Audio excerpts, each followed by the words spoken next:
We are going to read from line number 80, and these are very important line in the play because it deals with the meeting between Tiresias in Oedipus Rex. And here in these lines we will come to know the real nature of the Oedipus Rex and the tragic flaws of his characters, that he became that he is very suspicious in his nature, he is very questioning person, and he is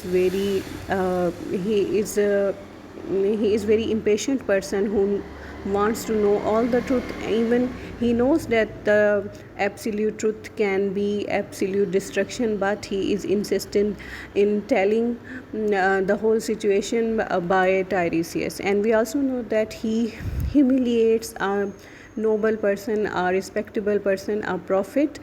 In Greek societies there were prophets who were very close to the gods, and they knew the truth, and they knew the secrets and mysteries of the gods.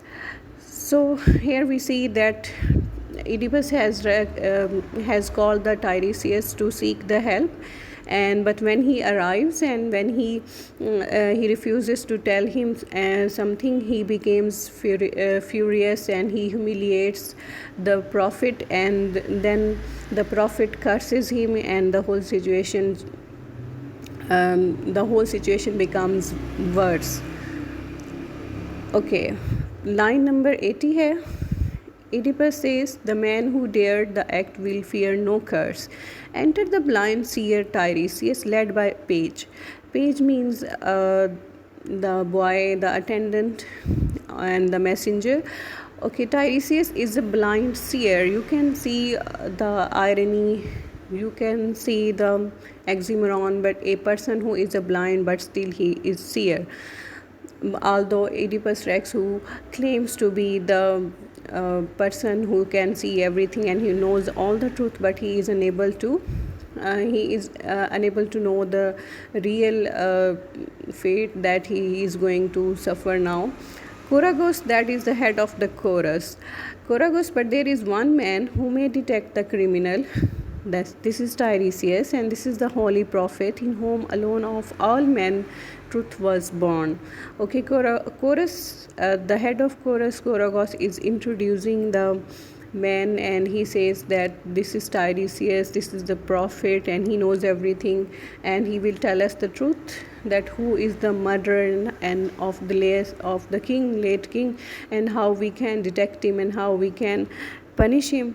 Oedipus Tiresias seer, students of mysteries, of all that is taught and all that no man tells, secrets of heaven and secrets of earth, blind though you are, you know the city lies blind, sick with plague, and from this plague, my lord, we find that you alone can guard or save us. Now Oedipus is telling the whole situation to Tiresias, and he is calling him seer, and he is asking him, although you are blind, but you can see, you know the situation, the worst situation of our country with which we are suffering right now. People are dying, they are in utter and sheer misery.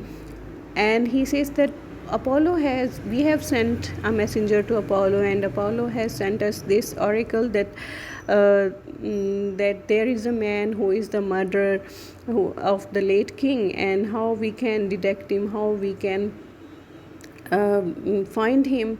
You can help us. Apollo, when we sent to him, sent us back word that this great pestilence would lie, but only if we establish clearly the identity of those who murdered Lares. They must be killed or exiled. Can you?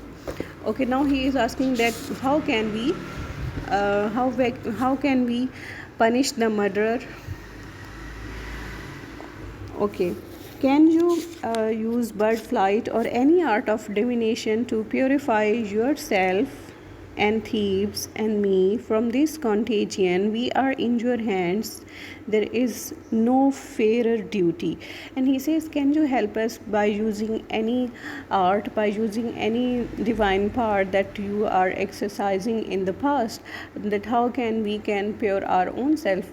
Purification, this is very ironic because no one is corrupted, morally corrupted more than Oedipus, and he is in fact going to purify his own soul, his own life, not the Tiresias.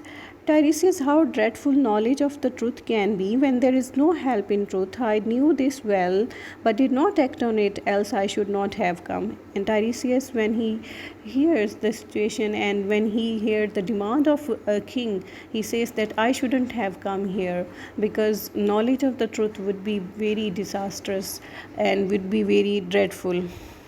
Oedipus, what is troubling you? Why are your eyes so cold? Again, I have told you that there is a lot of imagery that describes the theme of sight and blindness. And he says, why are your eyes are so cold? Why are you so cold? Why are you? What is troubling you? Why are you so worried? Again, we see that Oedipus is very impatient person, that he even can't wait for anything and he want to know truth at that very moment, and he can't wait, and he is even questioning a person who is a blind, who is a prophet, who is a very religious person in their society. Tiresias, let me go home, bear your own fate and I'll bear mine. It is better so, trust what I say. And he says, Tiresias says, let me go home. And here we say that Tiresias is reluctant to say anything and he wants to leave the place instantly. He says that you are going to suffer your fate. Again, theme of fate, that man is a slave to fate, and that is what God has written for us. It is must to come, it is bound to come, and we are all bound to face it. Oedipus, what you say is ungracious and unhelpful to your native country. Do not refuse to speak. Again, he is a very dutiful king, he is a very patriotic person, he is very loyal to his people, and he wants to do anything to comfort them. Tiresias, when it comes to speech, your own is neither temperate nor opportune. I wish to be more prudent.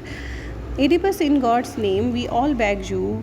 Tiresias, you are all ignorant. Again, theme of ignorance and knowledge. That is very repetitive themes in the play. And he says, you all are ignorant. No, I will never tell you what I know, and now it is my misery, then it would be yours. And Tiresias says that you are ignorant, but I am more miserable because I know the truth. If I tell you the truth, it will become your misery, your pain, your suffering, your agony.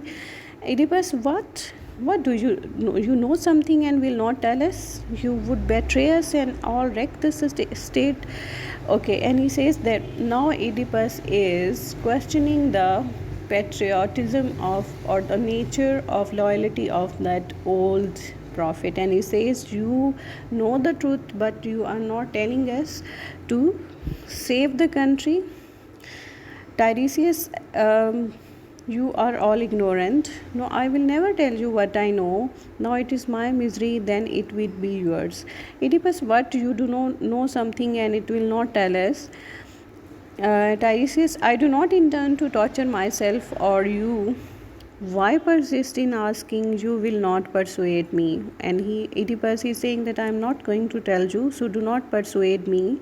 Do not insist in asking me what is the reality. Oedipus, what a wicked old man you are. This is the tragic flaw of his character, that he gets angry very soon, and that was the reason of killing Laius as well, that when he meet him at the crossroad and there was some questioning about the way कि रास्ते का ही कोई issue था, तो उस पर उसने Laius को मार डाला without realizing that he is the man of his father's age, कि वो इसके बाप की एज का है, एंड उसे इस बूढ़े शख्स को नहीं मारना चाहिए if he wants to escape his destiny. अगर वो अपनी डेस्टिनी से भाग रहा है तो देन उसे ऐसा नहीं करना चाहिए था. Because you call me okay. Oedipus, what a wicked old man you are. You would try us stones. Patience, out with it. Have you no feelings at all? And he says that Tiresias, you have no feelings. Oedipus, why? Who would not feel as I do? Who could endure your arrogance towards the city? Oedipus is calling him proud, arrogant, and he says that why are you so arrogant towards the city, toward the city's people? Tiresias, what does it matter whether I speak or not? It is bound to come. Now again, the theme of fate or destiny, that what is written in your fate, it is bound to come, whether someone talk or not. What you can't do anything to avoid it. Oedipus, then if it is bound to come, you are bound to tell me. No, I will not go on, Reg, as you please, Regs, why not? Okay, and I'll tell you